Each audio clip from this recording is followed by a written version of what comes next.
Homeless millionaire goes undercover, thrown out of restaurant. The shocking end will blow your mind. Welcome back to another eye-opening video on our channel, where today, we're about to witness a story that challenges everything we think we know about privilege, compassion, and human dignity. If you're new here, I'm thrilled you've joined us.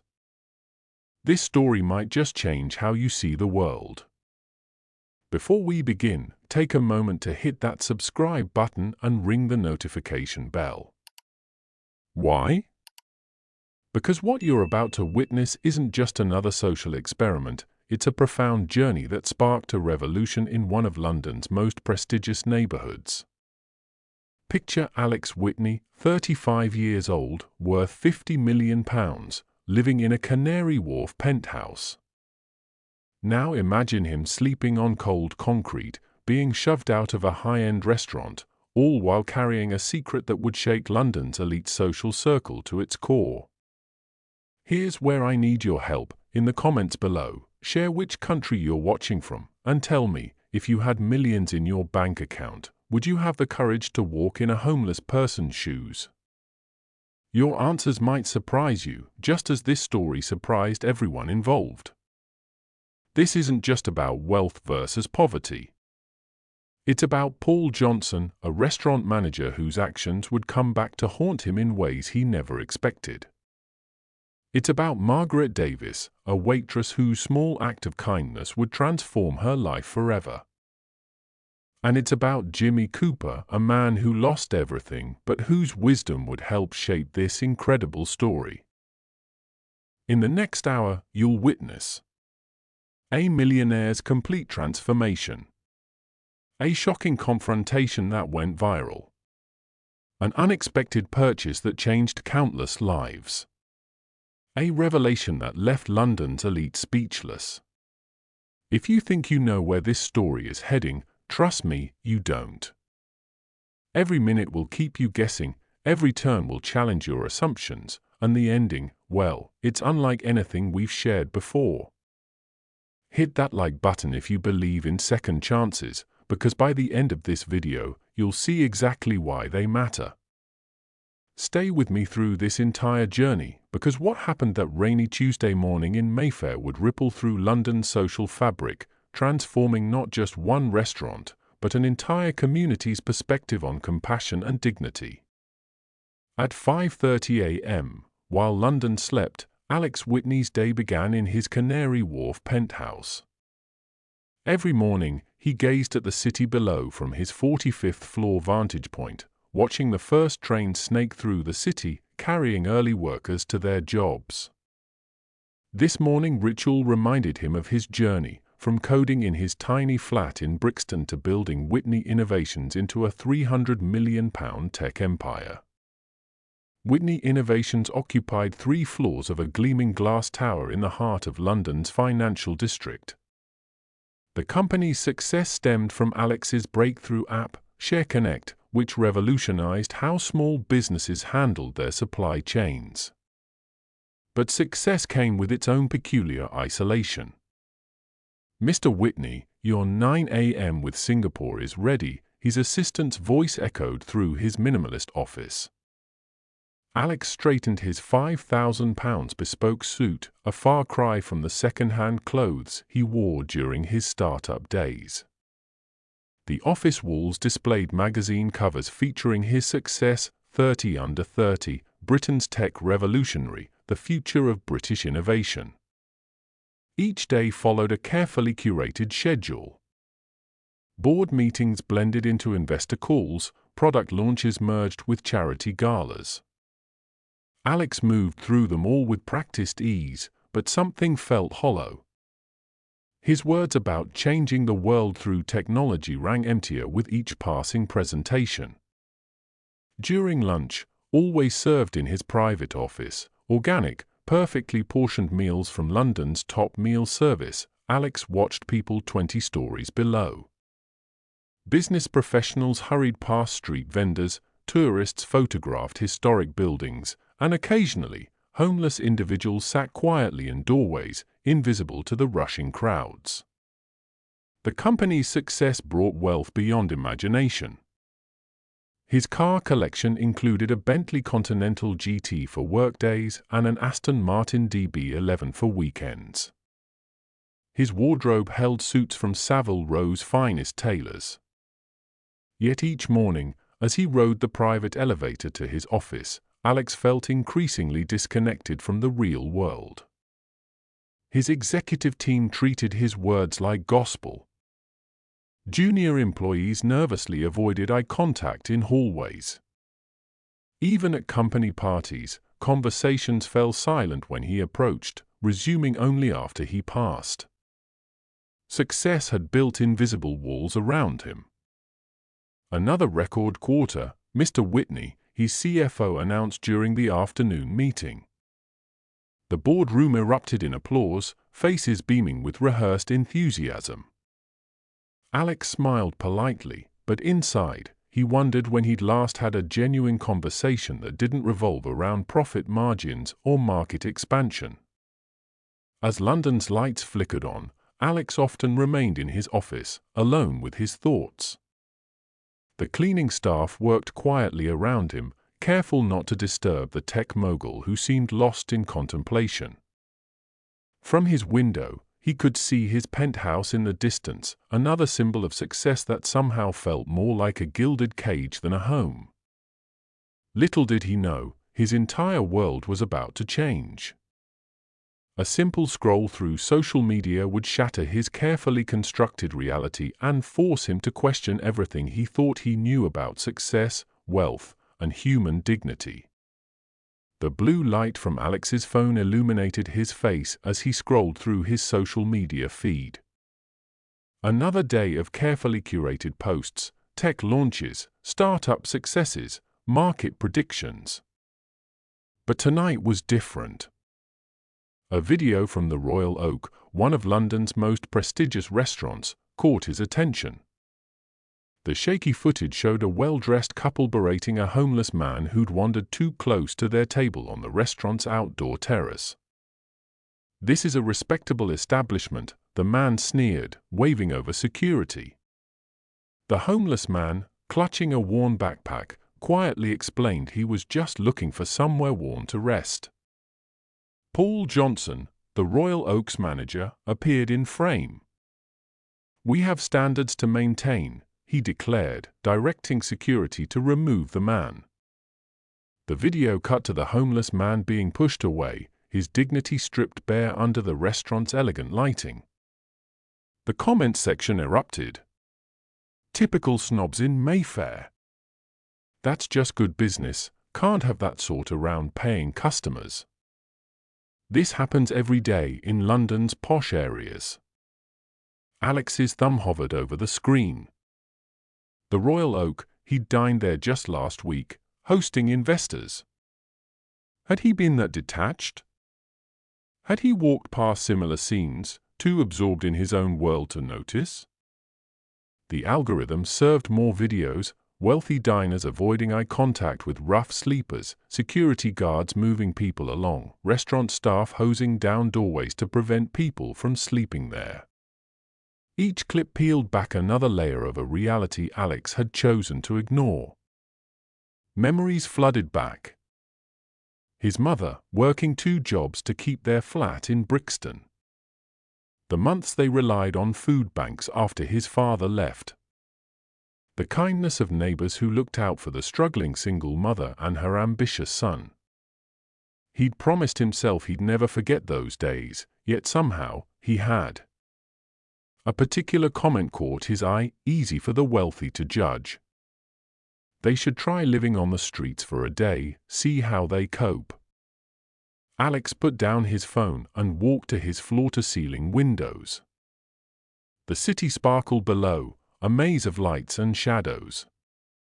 Somewhere down there, the man from the video was seeking shelter. Somewhere down there, countless others faced the same struggle. His reflection stared back at him from the window, designer watch, tailored pajamas, the trappings of success he'd worked so hard to achieve. But at what cost? When had he stopped seeing the people who reminded him of his own past? the social media storm continued through the night. The Royal Oak issued a standard apology, promising to review their procedures. Paul Johnson defended his actions as maintaining standards. The wealthy couple remained anonymous behind their privilege. But for Alex Whitney, something fundamental had shifted. The comfortable bubble of his success had burst, leaving him face to face with a reality he'd chosen to forget. As dawn approached, he knew what he had to do. He picked up his phone one last time, not to scroll, but to set in motion a plan that would shake London's social elite to its core. "Cancel all my appointments for the next 2 weeks," Alex instructed his assistant over the phone. Her surprise was audible. In 10 years, he'd never taken more than 2 days off work. "Even the Microsoft merger discussion?" she asked hesitantly. "Everything," Alex confirmed, already pulling up property records for the Royal Oak on his laptop. The restaurant's treatment of the homeless man had ignited something inside him, a mix of shame and determination. He began his research methodically. Local homeless statistics painted a grim picture, thousands sleeping rough in one of the world's wealthiest cities. Many had jobs but couldn't afford London's soaring rents. Others were former professionals who'd fallen on hard times. First, he needed to ensure Whitney Innovations would run smoothly in his absence. He spent hours drafting detailed instructions for his executive team, citing a family emergency. Then came the technical preparations, a hidden camera disguised as a shirt button, a basic phone with a new number, and a small notebook. "You're going to do what?" his head of security, David, asked when Alex shared his plan. As the only person Alex trusted with the truth, David's help would be crucial. "Monitor me from a distance," Alex explained. "If anything goes wrong, you'll know. But don't interfere unless absolutely necessary." He chose his territory carefully, the affluent areas around Mayfair, particularly near the Royal Oak. He'd start as a newcomer to the streets, learning from those who lived this reality daily. The plan was simple: to experience life without the shield of wealth, document everything, and understand the truth behind the viral video. Into the bag went carefully selected items: clothes from a charity shop, a worn sleeping bag, some basic toiletries. Nothing that could give away his true identity. His expensive watch, phone, and credit cards went into his safe. He spent hours studying videos of rough sleepers, their movements, speech patterns, the way they carried themselves. He learned to hunch his shoulders, to make himself smaller, less noticeable. The transformation had to be convincing. "If I don't check in every 24 hours, implement the contingency plan," Alex told David. "But remember, no matter what happens at the Royal Oak, don't intervene." Standing before his bathroom mirror, Alex Whitney took one last look at himself, the successful CEO, the tech innovator, the millionaire. Then, piece by piece, he stripped away the symbols of his wealth. As he pulled on the worn clothes and scuffed shoes, Alex felt his posture change. The confident stride of a CEO gave way to the cautious steps of someone unused to society's attention. His clean-shaven face would soon be hidden behind growing stubble. Tomorrow, he would step out of his penthouse as a different man. Not Alex Whitney, tech millionaire, but just another invisible face on London streets. His target, the Royal Oak and its manager, Paul Johnson. What he didn't know was that his social experiment would change not just his own life, but the lives of everyone involved, in ways none of them could imagine. The transformation began at dawn. Alex stood before his mirror, studying the face that graced magazine covers and tech conferences. He'd planned each detail meticulously. The change needed to be complete, convincing. "First step," he muttered, picking up the clippers. His 200-pound haircut fell away in clumps, replaced by an uneven mess that spoke of months without proper care. He ran his fingers through the choppy remains, already feeling like a different person. David, his security head, helped attach the hidden camera, a tiny lens disguised within a damaged shirt button. They tested the feed multiple times, ensuring it would capture every interaction without detection. The camera linked to a secure server, documenting his journey. "The clothes need work," David observed, examining Alex's charity shop purchases. They were too clean, too new. What followed was methodical aging, dragging items across rough concrete, leaving them in the rain, adding strategic tears and stains.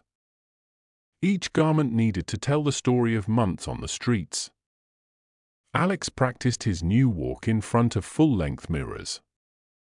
The confident stride of a CEO disappeared, replaced by the shuffling gait of someone who'd learned to be invisible. Hours of studying homeless individuals taught him the art of taking up less space, of avoiding eye contact. The final touches were the most challenging. He hadn't shaved for 3 days, letting his usual neat stubble grow wild. Temporary hair dye added grey streaks, aging him, making him forgettable. His hands, too soft from years of office work, were roughened with sandpaper. "Hold still," David instructed, applying theatrical makeup to weather Alex's skin. Dark circles under his eyes, a greyish tinge to his complexion, the subtle marks of prolonged exposure to the elements. Each detail added years of hardship to his appearance. His scent changed too. The familiar notes of his signature cologne were replaced by layers of unwashed clothes and London's winter air. He needed to embrace discomfort, to let go of habits that might betray his true identity. The last step was his posture. Alex had spent years perfecting the straight-backed confidence of a successful CEO. Now he practiced curling inward, making himself smaller. Every movement needed to speak of weariness, of someone who'd learned to navigate life's hardest edges. "Your hands," David pointed out. "They're too clean." They spent time adding dirt under his nails, creating calluses with liquid latex, embedding the story of street life into every detail. The man who finally stood before the mirror was unrecognizable. Gone was Alex Whitney, tech millionaire. In his place stood someone society had forgotten, someone whose story was written in every crease of his weathered face and worn clothes. "Remember," David said, handling him a basic burner phone, "check in every 24 hours. If anything goes wrong." "Nothing will go wrong," Alex interrupted, pocketing the phone. "This isn't about creating drama. It's about understanding." His reflection stared back at him like a stranger with familiar eyes. The physical transformation was complete. But the real journey, he knew, was just beginning. Alex slipped out of his building through the service entrance, past the same security guards who usually greeted him with respectful nods. Today, they barely glanced his way. The transformation was already working, he'd become invisible. London in February showed no mercy. The bitter wind whipped through his inadequate layers as he made his way west, toward Mayfair. Each step took him further from his comfort zone, deeper into his new reality. His first attempt to rest on a bench near St. James's Park ended quickly. A police officer approached within minutes. "Move along, mate. No sleeping here." The words were routine, practiced. This wasn't the officer's first time delivering this message. As darkness fell, the city transformed. The rushing crowds thinned, replaced by the night people, clubbers, late-shift workers, and others who, like him now, had nowhere else to go. He found himself gravitating toward others in similar situations, watching how they navigated the city's shadows. "That spot's taken," a gruff voice warned when Alex approached a sheltered doorway near Oxford Street. He learned his first lesson: even the streets had their territories, their unwritten rules. He moved on, eventually finding space in a covered alley behind a row of restaurants. The ground was hard, the cold relentless. His sleeping bag, deliberately chosen to be inadequate, did little against the February chill. Sleep came in fragments, interrupted by distant sirens, drunken shouts, and the constant awareness of vulnerability. Dawn brought new challenges. The simple act of finding a toilet became a complex mission. Coffee shops eyed him suspiciously, shops displayed customers-only signs. He discovered why so many gathered in public libraries, not just for warmth, but for basic facilities others took for granted. Hunger gnawed by midday. Alex had brought some cash, enough to seem realistic for someone on the streets, but not enough for comfort. Each purchase required careful consideration. A £2 coffee bought hours in a warm fast food restaurant until staff began giving pointed looks. The most striking revelation was the invisibility. Hundreds passed him as he sat on the pavement, yet their eyes slid past as if he were part of the architecture. Some performed a practiced dance of avoidance, crossing the street early when they spotted him ahead. "Spare any change?" he asked occasionally, testing different approaches. Most hurried past. Some muttered sorry. A few responded with surprising kindness, a sandwich here, a pound coin there. One woman stopped to offer him information about a nearby shelter. As his first full day drew to a close, exhaustion set in, not just physical, but emotional. The constant tension of vulnerability, the mental strain of being treated as less than human, the physical demands of having no place to rest, to clean up, to simply exist. He found a new spot for his second night, under a railway bridge near Waterloo. Others were there too, maintaining careful distances, each in their private bubble of hardship.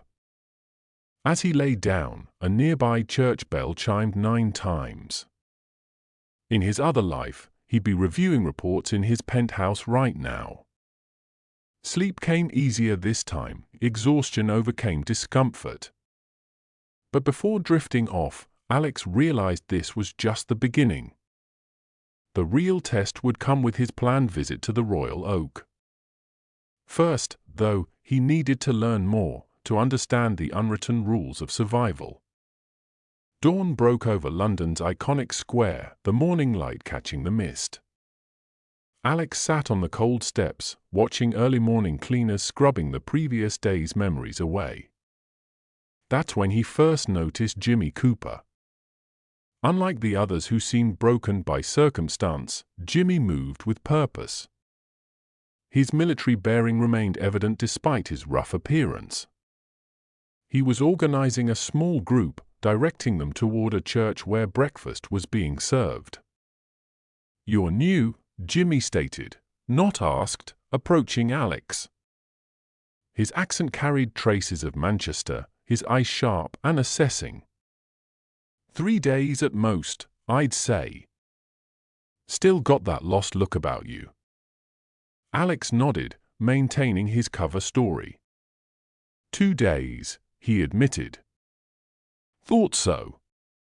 Come on then, let's get you some tea. You look half frozen." Over steaming cups of tea and day-old pastries, Jimmy shared his story. Royal Navy, 20 years of service. Then a divorce, PTSD, and a series of unfortunate events that ended with him on London streets. He spoke matter-of-factly, without self-pity. "Most people think we're all addicts or lazy," Jimmy explained, watching volunteers set up the breakfast service. "Truth is, most are just regular folks who hit a bad patch. One missed paycheck, one health crisis, one wrong turn, that's all it takes. Jimmy's wisdom was hard-earned.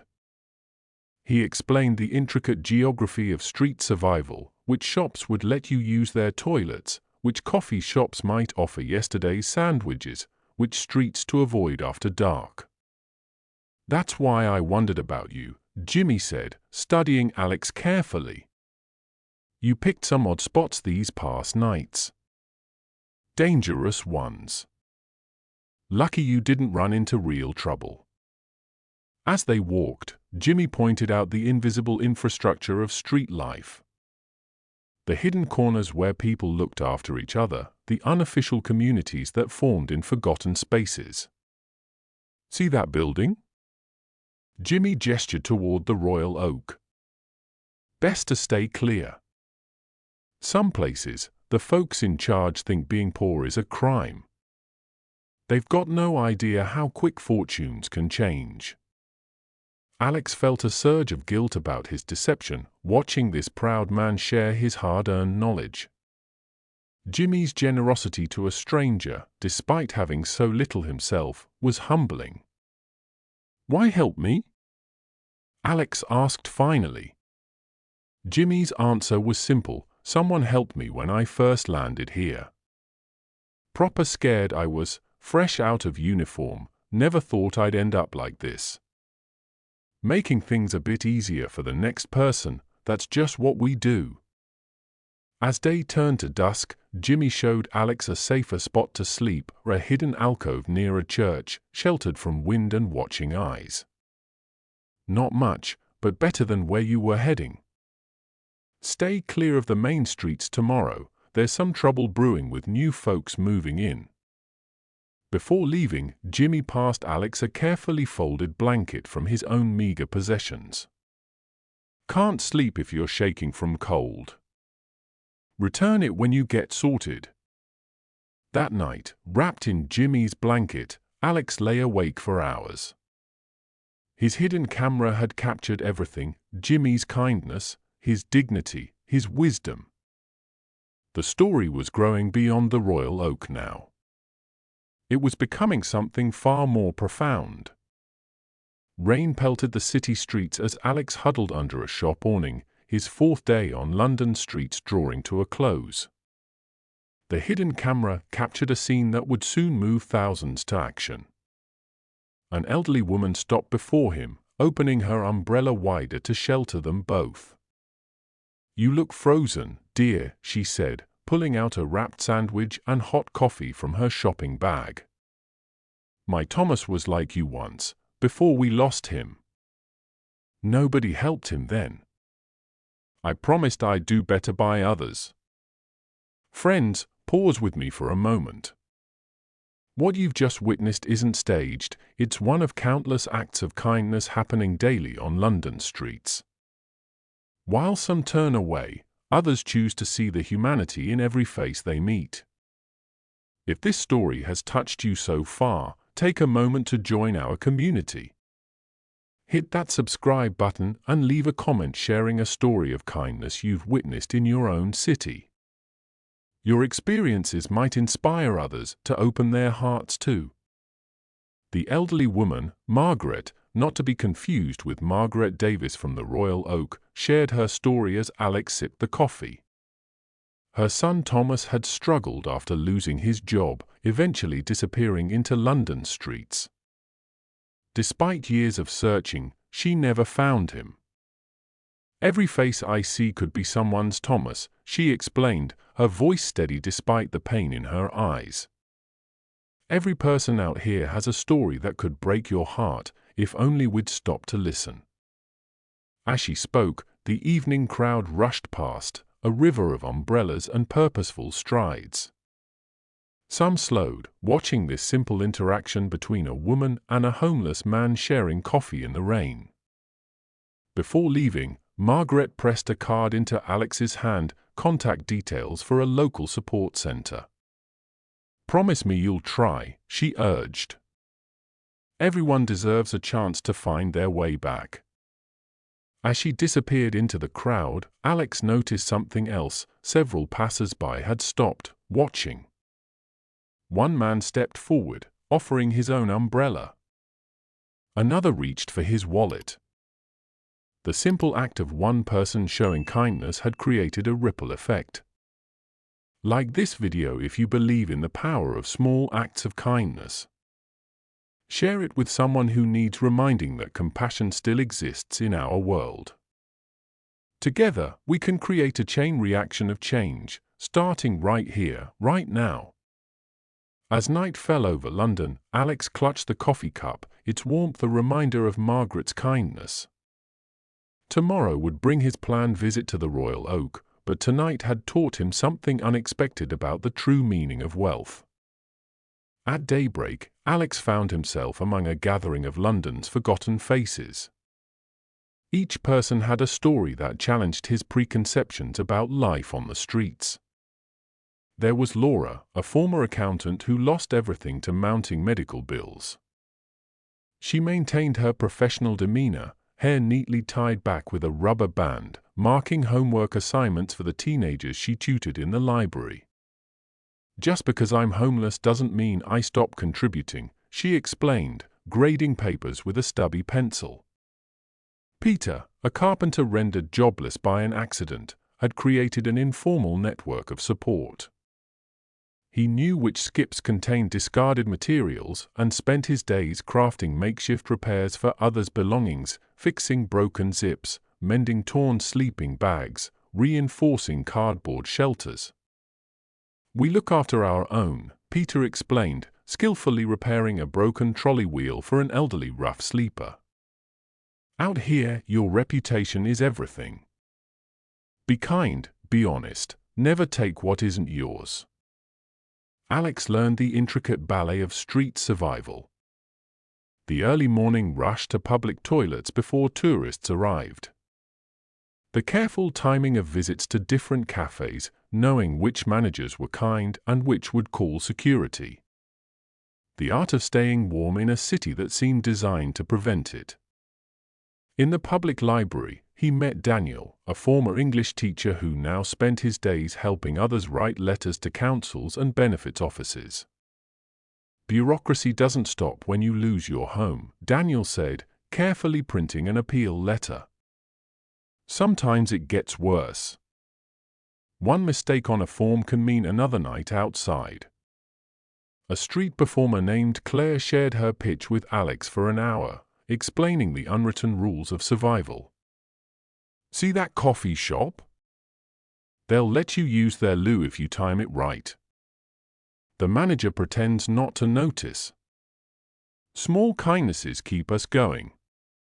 As darkness fell, Alex joined the queue at a soup kitchen. Here, he witnessed the quiet dignity of people sharing what little they had. A young man split his bread with a newcomer. An elderly woman offered her extra scarf to someone shivering. "First time?" asked Maria, a soup kitchen regular. She'd been a nurse before a mental health crisis derailed her life. Now she used her medical knowledge to help others, offering basic first aid and advice. The streets can be cruel, but they teach you what matters. Money comes and goes. Kindness is what lasts. That night, huddled in his spot, Alex watched a group of rough sleepers organize themselves for safety. They took turns keeping watch, sharing information about dangerous areas, warning each other about aggressive drunks leaving nearby pubs. Their solidarity challenged everything he'd assumed about homelessness. These weren't just individuals surviving, they were a community, bound together by shared hardship and mutual support. As he drifted off to sleep, Alex realized his experiment was revealing truths he hadn't expected to find. The people he'd met weren't defined by their circumstances, they were defined by their humanity, their resilience, and their capacity for kindness in the face of adversity. 22 years in the Royal Navy, Jimmy shared, carefully brewing tea on a small camping stove. Served on 6 different ships. Thought I'd retire with honors, settle down proper like. His hands, steady from years of military discipline, poured the tea into chipped mugs. Alex listened as Jimmy revealed his story, each detail painting a picture of how quickly life could change. After his discharge, Jimmy had struggled with the transition to civilian life. The noise of London, the crowds, the constant pressure, everything triggered memories of combat. Had a nice house in Manchester, Jimmy continued. Wife, 2 kids, pension plan, the lot. Then the nightmares started. Couldn't sleep. Couldn't work. Started drinking to cope. He paused, stirring his tea. Lost the house first. Then the wife took the kids to her mother's. Can't blame her really. Their friendship grew through small gestures. Jimmy showed Alex how to find warmth through the night, which buildings vented hot air from their basements, where to shelter when rain threatened. In return, Alex shared his food, listening as Jimmy spoke about his children, now teenagers who didn't know their father lived on London streets. Pride's a funny thing, Jimmy mused as they walked. Kept me from asking for help when I first struggled. Military training, you see, taught to be self-reliant. By the time I admitted I needed help, I'd lost everything. The streets had taught Jimmy wisdom he now passed on. How to read people's intentions, how to avoid trouble, when to accept help and when to politely decline. His military background showed in how he organized others, creating informal support networks. Know what I miss most? Jimmy asked one evening. Not the house or the possessions. Miss being Sergeant Cooper. Miss having purpose. He looked at Alex intently. That's why I help folks like you now. Gives me back a bit of that purpose.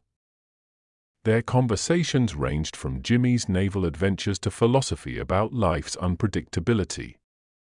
Despite his circumstances, Jimmy maintained his dignity, his sense of humor, and most importantly, his humanity. You're different, Jimmy observed one night, after helping a young rough sleeper find a safe spot. Most new ones, they're scared, angry, or both. You watch everything, like you're studying us. Alex felt his heart race, worried his cover was blown. But Jimmy just smiled. Everyone's got their reasons for being here. Some just passing through, others stuck in the loop. Main thing is, you're learning. That's more than most do. Their friendship, built on shared experiences and mutual respect, revealed to Alex the true strength of human connection. In Jimmy, he saw not just a homeless man, but a mentor, a protector, and a friend whose wisdom would soon play a crucial role in the events about to unfold at the Royal Oak. The Royal Oak stood proud on its Mayfair corner, a Victorian building gleaming with restored grandeur. Through rain-streaked windows, Alex could see crystal chandeliers casting warm light over white tablecloths and polished silverware. Just last month, he'd hosted a £5,000 business dinner in their private room upstairs. Ready? Jimmy asked, standing in the shadows across the street. He'd insisted on being nearby, concerned about Alex entering alone. Alex nodded, adjusting the hidden camera in his buttonhole. His hands trembled slightly, not from the cold this time, but from anticipation. The blast of warm air hit him first as he pushed through the heavy oak doors. The Maître d'Hôtel's practiced smile froze, then disappeared entirely. Around the entrance, conversations halted mid-sentence as diners noticed the newcomer. Alex shuffled forward, perfectly mimicking the uncertainty he'd observed in others during his week on the streets. His worn boots left damp marks on the plush burgundy carpet. A couple at the nearest table shifted their chairs away, the woman clutching her designer handbag closer. The restaurant's interior was a study in old-world luxury. Dark wood panels lined the walls, oil paintings of English countryside scenes hung in gilt frames. The air carried notes of truffle and aged wine. At the center, a magnificent fireplace crackled, its warmth never reaching the entrance where Alex stood. "Excuse me, sir?" The maître d'hôtel's voice dripped with forced politeness. "Perhaps you've mistaken us for another establishment?" His eyes darted toward the security guard positioned discreetly by the bar. "I'd like a table, please," Alex mumbled, keeping his voice rough from days of limited speech. He pulled out crumpled notes from his pocket, enough for a modest meal. "I can pay." The dining room had fallen nearly silent. A child at a family table pointed, only to have her hand pushed down by an embarrassed mother.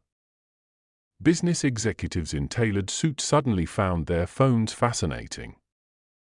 A group of women celebrating a birthday whispered behind manicured hands. Alex recognized faces in the crowd, fellow CEOs, investors, people who'd shaken his hand at charity galas. Now they looked through him as if he were invisible, their eyes sliding past with practiced indifference. An elderly gentleman in a window seat caught Alex's attention. The man watched the scene unfold with a troubled expression, his hand hesitating over his wine glass. For a moment, it seemed he might speak up. Instead, he turned away, joining the collective pretense that nothing unusual was happening. The maître d'hôtel's face hardened. "Sir, this is a fine dining establishment. We have certain standards." His hand moved toward the house phone, likely to call for reinforcement. Through the hidden camera, Alex captured every detail, the subtle sneers, the averted gazes, the silent judgment of people who, like his former self, had forgotten how fortune's wheel could turn. The stage was set. In moments, Margaret Davis would appear for her shift, followed inevitably by Paul Johnson. Alex's week on the streets had taught him patience. He could wait. Margaret Davis emerged from the kitchen, tying her black apron while scanning her section. Her eyes met Alex's, and unlike the others, she didn't look away. Something in her expression shifted, not pity, but recognition of another human being. "I'll handle this, Charles," she told the maître d', her voice quiet but firm. The older man hesitated, clearly torn between protocol and Margaret's intervention. "It's my section anyway." Margaret guided Alex to a small table near the kitchen, not hidden away, but not prominently displayed either. A tactical choice, he realized, born of experience in navigating such situations. "Take a seat, sir," she said, loud enough for nearby tables to hear. Her tone was professional, treating him with the same courtesy she'd show any guest. "Would you like to start with some hot tea? This weather's dreadful." As she poured water, Margaret spoke softly, shielding their conversation from curious ears.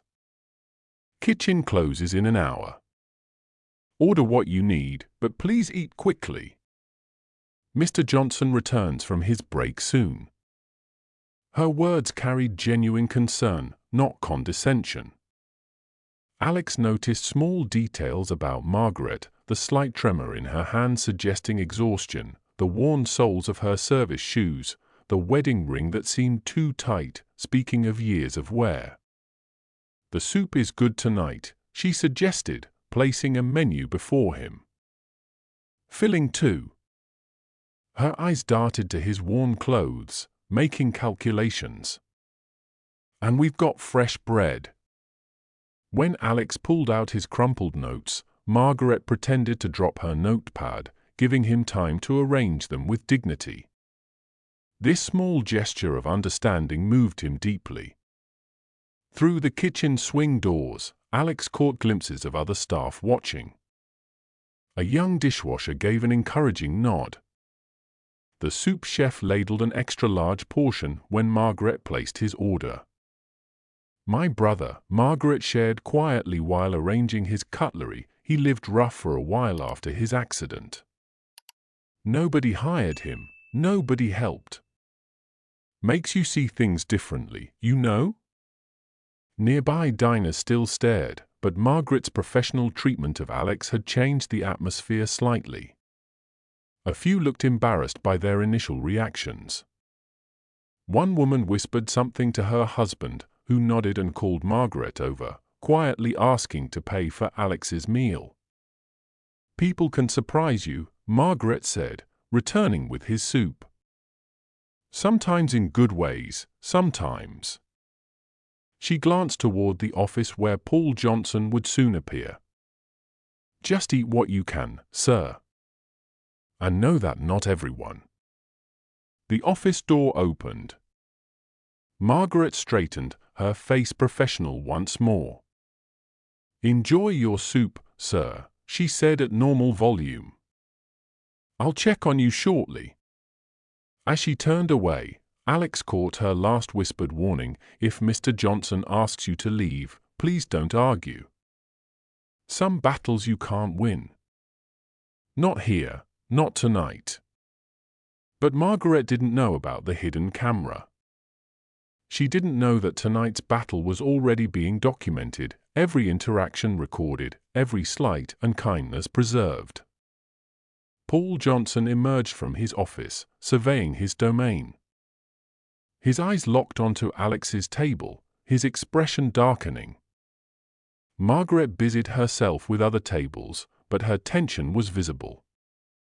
The confrontation she'd tried to prevent was about to begin. Paul Johnson approached like a gathering storm, each step deliberate and measured. His tailored suit and gold cufflinks gleamed under the chandeliers, carefully chosen symbols of authority and status. Margaret, his voice cut through the murmured conversations. "A word." He beckoned her with 2 fingers, never taking his eyes off Alex. Through the glass partition of his office, Alex watched their exchange. Margaret stood straight, explaining something, gesturing toward Alex's table. Paul's face hardened with each word. The hidden camera captured his theatrical eye roll, the dismissive wave of his hand. "Sir." Paul's voice dripped with false courtesy as he approached Alex's table. "I believe there's been a misunderstanding. The Royal Oak maintains certain standards. We are not equipped to accommodate individuals of your situation." Alex looked up from his soup, letting his spoon rest quietly against the bowl. "I'm a paying customer," he said softly. "I haven't caused any trouble." "That's hardly the point." Paul's voice rose slightly, drawing attention from nearby tables. "This is a fine dining establishment. Our clients expect a particular atmosphere, a certain caliber of company." The hidden camera caught everything, the subtle sneer, the way Paul positioned himself to loom over the table, the calculated intimidation in his stance. "Mr. Johnson," Margaret stepped forward. "He's already ordered. The soup is paid for dash." "That's enough, Margaret." Paul cut her off sharply. "Return to your other tables. I'll handle this situation." "I understand your position," Alex said, his voice steady. "But perhaps we should discuss what makes someone worthy of dignity, of basic respect." Paul's mask of civility slipped. "Don't presume to lecture me about dignity. Look at yourself. You come in here, disturbing our guests, driving away business dash. By existing?" Alex asked quietly. "By being visible?" The dining room had gone silent. Every eye was on their table, every ear tuned to the unfolding drama. Some guests looked uncomfortable, others entertained, a few ashamed. The hidden camera captured it all, the subtle play of emotions, the social dynamics laid bare. "I won't ask again." Paul's voice dropped to a threatening whisper. "Leave now, or I'll have security remove you. And believe me, they won't be gentle." Alex met his gaze steadily. "Would you treat everyone this way? Or just those you think can't fight back?" Paul's face flushed red. "Right. That's it." He snapped his fingers at the security guard. "Remove this person." "And Margaret?" He turned to the waitress. "Consider this a formal warning. We don't serve his kind here." The security guard approached, knuckles cracking. But Alex had accomplished his goal. Every word, every gesture, every moment of prejudice had been captured. The hidden camera had documented a truth that no amount of fine dining could disguise. "Don't touch me," Alex raised his hands calmly. "I'll leave on my own." The security guard, a mountain of a man, hovered close as Alex stood. Other diners pretended to focus on their meals, but their furtive glances betrayed their attention. Margaret stepped forward one last time. "Mr. Johnson, please dash." "Another word, Margaret, and you can leave with him," Paul snapped, straightening his tie with manicured fingers. "In fact, clear his table immediately. We'll need to sanitize the area." Every step toward the door felt choreographed, deliberate. The hidden camera captured each moment, the whispers, the averted gazes, the few defiant stares of guests who disapproved but remained silent. The young dishwasher who'd nodded earlier now stood in the kitchen doorway, hands clenched into fists. An elderly couple near the door shook their heads in disapproval. A businessman quickly dropped his eyes to his phone, guilt evident in his posture. "Let's make sure he actually leaves the premises," Paul instructed the security guard, following them to the door. "And check the alley afterward. These types tend to linger." The maître d' held the door open with exaggerated courtesy. "Do enjoy your evening elsewhere, sir," he said, Paul's presence emboldening his sarcasm. The rain had intensified, but Alex paused on the steps. Turning to face Paul, he spoke quietly. "One day, you might understand that wealth isn't just about money. It's about how we treat each other." Paul's laugh was sharp. "Save your philosophy for the shelter queue. And don't come back, we'll remember your face." The security guard took a threatening step forward. Alex backed away, his feet hitting the wet pavement. Through the windows, he could see Margaret watching, her face a mixture of anger and resignation. The restaurant's warm light spilled onto the street, creating a harsh boundary between the world of privilege and the darkness where Alex now stood. Paul remained in the doorway, a self-appointed guardian of his manufactured paradise. From across the street, Jimmy emerged from the shadows, concern evident on his weathered face. Other rough sleepers who'd witnessed the scene nodded in grim understanding. This was a story they knew too well. "You all right?" Jimmy asked quietly, once they'd moved away from the restaurant. Alex nodded, knowing the hidden camera had captured everything he needed. The casual cruelty, the systemic prejudice, the small acts of kindness overwhelmed by institutional coldness, all preserved in undeniable detail. As they walked away, Alex glanced back one last time. Through the window, he could see Paul congratulating himself with a glass of wine, patting the security guard's shoulder, restoring his vision of order. What Paul didn't know was that this night would change everything, not just for the Royal Oak, but for how people viewed wealth, privilege, and human dignity. Ladies and gentlemen, before we reveal Alex Whitney's true identity to the Royal Oak, I need you to pause with me for a moment. What you've witnessed so far isn't just a story, it's a mirror reflecting our society's soul. In the past 15 minutes, you've seen the stark contrast between human kindness and cruel indifference. You've watched Margaret's quiet courage, Paul's cold disdain, and Jimmy's unwavering dignity. But what happens next will shake the foundations of everything you think you know about wealth, power, and justice. This is where you become part of the story. If you believe in the power of change, if you think every person deserves dignity regardless of their circumstances, show your support. Hit that subscribe button and ring the bell, because what comes next will redefine everything you've seen.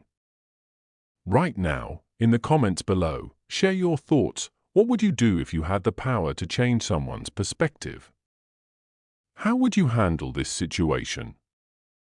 Your insights might inspire others to think differently about those they pass on the street every day. The next few minutes will show you something remarkable, a moment of truth that will transform the Royal Oak forever. But remember, true change doesn't happen through one person's actions alone. It happens when we all stand together. Are you ready to witness what happens when privilege meets reality? When power meets purpose? When justice meets compassion? Let's continue. Everything recorded perfectly, David confirmed, reviewing the hidden camera footage. The images played across multiple screens in Alex's home office, every sneer, every dismissive gesture, every moment of prejudice captured in crystal clarity. The transformation back to Alex Whitney had taken mere hours, a hot shower, fresh clothes, and a clean shave. But the memories of his week on the streets had etched themselves permanently in his mind. Pull up the Royal Oak's ownership details, Alex instructed, his fingers drumming against his desk.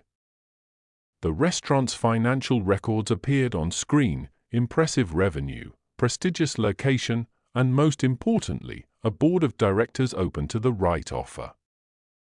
"Get me James Morton at London Capital," Alex spoke into his phone.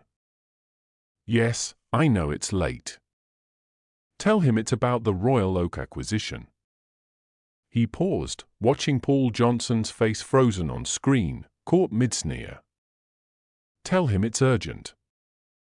The boardroom at Whitney Innovations hummed with early morning energy.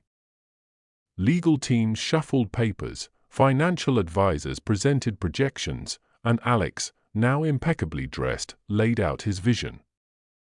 "We're not just buying a restaurant," he explained, standing before the Royal Oak's projected image. "We're buying an opportunity to change perceptions. To prove that success and compassion aren't mutually exclusive." The numbers were staggering, well above market value. An offer the current owners couldn't refuse. Alex's team worked through the night, preparing contracts, arranging finances, ensuring every detail was perfect. In his office, Alex reviewed the faces he'd met during his week undercover. Jimmy's wisdom, Margaret's kindness, the countless others struggling to maintain dignity in a world designed to deny it. "Send the offer," he instructed. "And David? Arrange a staff meeting at the Royal Oak for tomorrow morning. Every employee, no exceptions." The purchase moved at lightning speed, greased by both money and purpose. By sunset, the papers were signed. The Royal Oak, with its crystal chandeliers and prejudices, belonged to Alex Whitney. Standing before his penthouse windows, Alex held the final contract.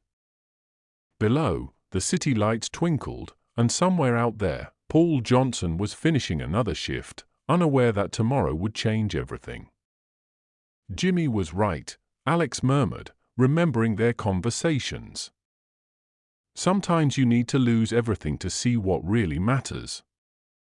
The stage was set. Tomorrow, the Royal Oak would meet its new owner and learn some uncomfortable truths about judgment, worth, and the true meaning of class. "All-staff meeting?" Paul Johnson paced the empty restaurant, his polished shoes clicking on hardwood floors. The entire team gathered, kitchen staff, servers, cleaners, and Margaret, standing quietly near the back. The front door opened, admitting a group of well-dressed individuals. Leading them was a man Paul didn't recognize, immaculately suited, commanding presence, familiar somehow. "Good morning," Alex Whitney spoke, his voice carrying easily across the room. "I believe we've met before. Though last time, you had me thrown out." The color drained from Paul's face. His mouth opened, closed, opened again. The security guard shifted uncomfortably, recognizing the man he'd intimidated just days ago. That's impossible," Paul stammered. "You were homeless?" Alex finished. "No, Mr. Johnson. I was undercover, learning exactly how the Royal Oak treats people deemed unworthy of basic dignity." Alex nodded to David, who set up a laptop. The hidden camera footage began playing on the restaurant's presentation screen, every cruel word, every dismissive gesture, preserved in perfect detail. "I've purchased the Royal Oak," Alex announced, letting the words hang in the air. "Not because I wanted another restaurant, but because establishments like this need to change." Paul's facade crumbled. "Mr. Whitney, I can explain. We have standards to maintain. Our clientele expects dash." "Expects what?" Alex cut in. "Permission to ignore human dignity? The right to judge worth by appearance?" "Everyone here witnessed what happened," Alex continued, his eyes sweeping the room. "Some stayed silent. Some, like Margaret, tried to help. Today, we choose which kind of establishment we want to be." Paul stepped forward, straightening his tie. "Sir, if you'll allow me to tender my resignation dash." "No." "No?" Paul froze. "Running away would be too easy," Alex explained. "Instead, you're going to help transform this place. Unless, of course, you'd prefer to experience life without privilege yourself." The room held its breath. Paul Johnson, the man who'd wielded power so carelessly, stood stripped of his armor, facing the consequences of his actions. "The choice is yours," Alex concluded. "Help us change, or leave with nothing. Just like those you've turned away so many times before." Margaret Davis watched the scene unfold, her hands clasped tightly together. After years of witnessing cruelty masked as class, justice had finally arrived wearing a bespoke suit. She observed Paul Johnson's transformation from tyrant to trembling subordinate with a mixture of satisfaction and pity. Every time she'd secretly slipped food to those in need, every silent battle she'd fought against his prejudices, had led to this moment. "Mr. Whitney," she stepped forward, her voice steady. "Those people you met on the streets, will they be part of this change?" Alex turned, recognizing her quiet strength. "They'll be more than part of it, Margaret. They'll help lead it. Starting with Jimmy Cooper." As plans for the Royal Oak's transformation were discussed, Margaret smiled, thinking of all the lives about to change. Her small acts of kindness had been seeds, and now they would bloom into something extraordinary. The crystal chandeliers remained, but beneath them, everything had changed. Alex's vision for the Royal Oak's transformation went beyond mere cosmetics. It was a revolution in hospitality. The restaurant's imposing entrance gave way to a welcoming foyer. Gone were the velvet ropes and judgment-laden waiting area. In their place, comfortable benches and a sign reading "All are welcome here" greeted visitors. The community table is the centerpiece, Alex explained to the contractors, pointing to the heart of the dining room. A magnificent wooden table, crafted from reclaimed timber, stretched 20 feet long. No reservations needed here. Everyone sits together, shares together. The kitchen expanded, now featuring 2 distinct spaces. The main kitchen continued producing fine dining dishes, while a new section prepared hearty, affordable meals. Quality shouldn't be a luxury, Alex insisted, reviewing the dual menu concept. Along one wall, a pay-what-you-can counter open to the street, serving hot drinks and simple meals through a window. Inside, the rigid division between fine dining and casual space dissolved, replaced by a fluid layout that encouraged interaction. Local artists, many of whom had experienced homelessness, contributed artwork. Their pieces replaced the stuffy old paintings, telling stories of London's diverse communities. Warm colors and natural materials created an atmosphere of inclusion rather than exclusion. The shower facilities are ready, the project manager reported, showing Alex the discreet side entrance. Clean, private bathrooms and shower rooms, available to anyone in need, no questions asked. As dusk fell, the new lighting system cast a warm glow. The Royal Oak no longer sought to intimidate with its grandeur. Instead, it invited, welcomed, embraced. The transformation wasn't just physical, it was a statement. The Royal Oak would show that true class had nothing to do with wealth and everything to do with dignity. Our new policy is simple, Alex addressed the assembled staff. Everyone deserves to be treated with dignity. Whether they're paying £200 for dinner or using a meal voucher, they're our guests. The Royal Oak's revolution began with its menu. Alongside traditional fine dining offerings, a community menu provided nutritious meals at subsidized prices. Each full-priced meal automatically contributed to funding these options. We've partnered with local shelters, Alex explained, distributing new handbooks. These meal cards will be distributed to those in need. No questions asked, no judgment given. Jimmy Cooper, now the community relations manager, led staff training.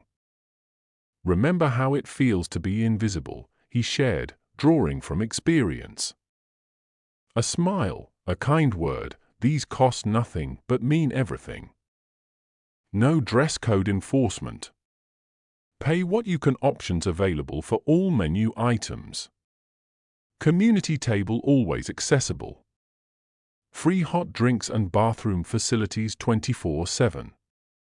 Weekly community dinners where people from all walks of life dine together. Margaret, promoted to floor manager, oversaw the integration of new and existing customers. The magic, she observed, happens when barriers break down. When bankers and rough sleepers share conversations over coffee. The security team's role transformed entirely. Instead of keeping people out, they ensured everyone felt safe and welcome. De-escalation training replaced intimidation tactics. As darkness fell, the Royal Oak glowed like a beacon. Inside, suited executives sat beside construction workers. A group of rough sleepers enjoyed hot meals at the community table, engaged in conversation with curious regular patrons. This wasn't charity, it was community in action. Jimmy Cooper's new office occupied what was once the restaurant's exclusive private dining room. The walls, once adorned with hunting scenes, now displayed maps marking local shelter locations and community resources. Each morning, Jimmy arrived early, greeting the night shift staff and checking on anyone who'd sought shelter in the restaurant's heated outdoor area. His military precision found new purpose in organizing outreach programs. From sleeping rough to having my own office, Jimmy mused, arranging meal vouchers. but more importantly, helping others find their way back. Under Jimmy's guidance, the Royal Oak became a hub for rebuilding lives. He established a training program, hiring people transitioning out of homelessness. Kitchen apprenticeships, service training, maintenance positions, each role designed to provide not just employment, but dignity. His own transformation inspired others. Jimmy's children, hearing of their father's new position, reconnected. Now they visited regularly, proud of the man who turned his struggles into strength. "We don't just serve meals," Jimmy explained to new staff members. "We serve hope. Everyone who walks through that door is another chance to prove that life can change." Paul Johnson's transformation proved the most remarkable of all. Gone was the polished arrogance, replaced by a humility born of hard lessons. Under Jimmy's mentorship, Paul worked each position in the restaurant. He served at the community table, helped in the shower facilities, and learned the names and stories of regular guests from the streets. "I was wrong," he admitted one evening, sharing coffee with a former rough sleeper. "I thought class was about keeping people out. Now I understand it's about letting people in."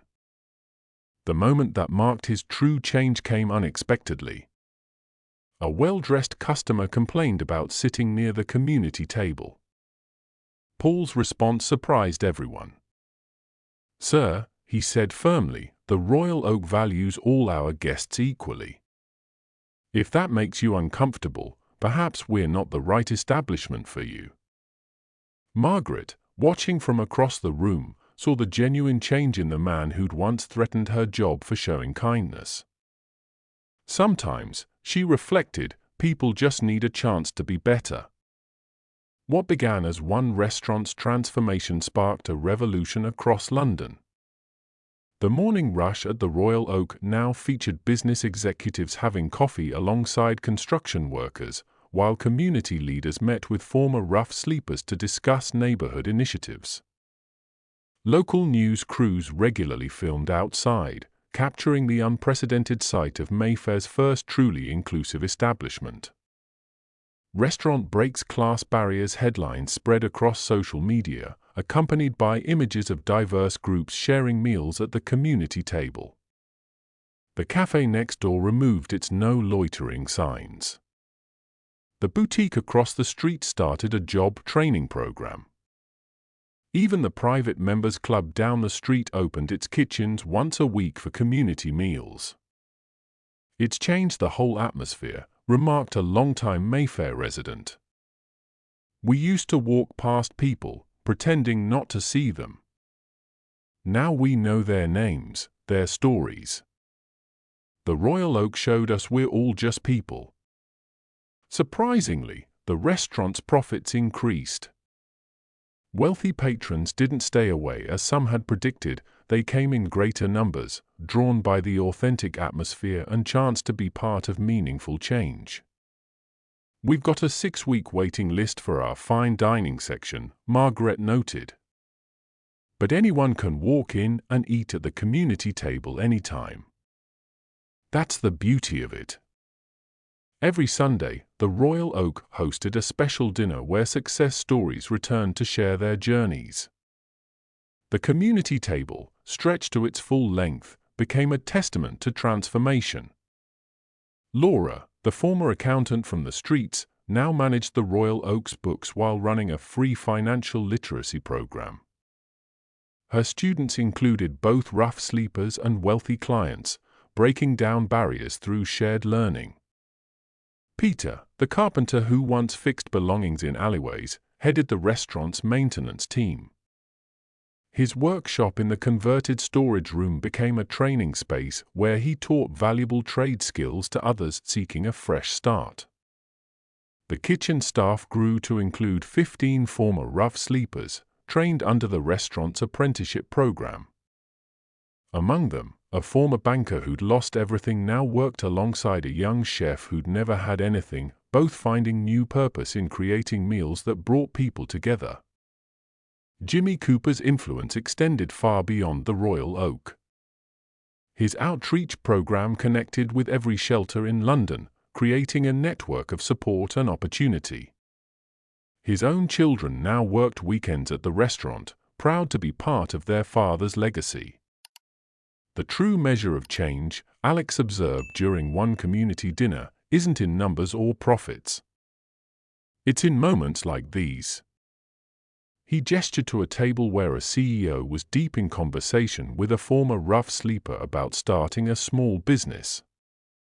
The Royal Oak's transformation proved that change was possible not just in policies, but in people. Paul Johnson, once the face of exclusion, now trained other restaurants in inclusive practices. Margaret's promotion inspired other establishments to recognize and reward compassion in their staff.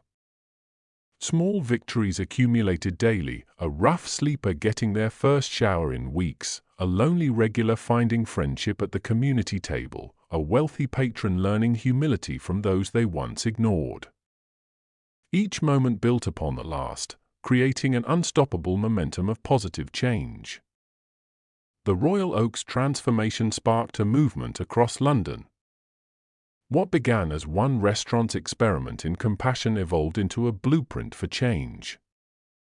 50 other establishments had adopted similar inclusive policies, each adding their own innovations to the model. Alex Whitney's investment firm now prioritized funding businesses committed to social integration. The Royal Oak Standard became a recognized certification for establishments proving that profit and purpose could coexist. Hospitality schools incorporated the Royal Oak's case study into their curriculum. Future managers learned that true service meant serving everyone, not just those who could afford luxury. Jimmy and Paul regularly gave guest lectures, their contrasting experiences painting a powerful picture of transformation. The neighborhood around the Royal Oak changed profoundly. Where tension and inequality once ruled, a new community spirit emerged. Other businesses followed suit, cafes, shops, even hotels adopted inclusive policies. We didn't just change a restaurant, Alex reflected, watching the evening crowd mingle at the community table. We proved that wealth isn't just about money. True richness comes from how we treat each other.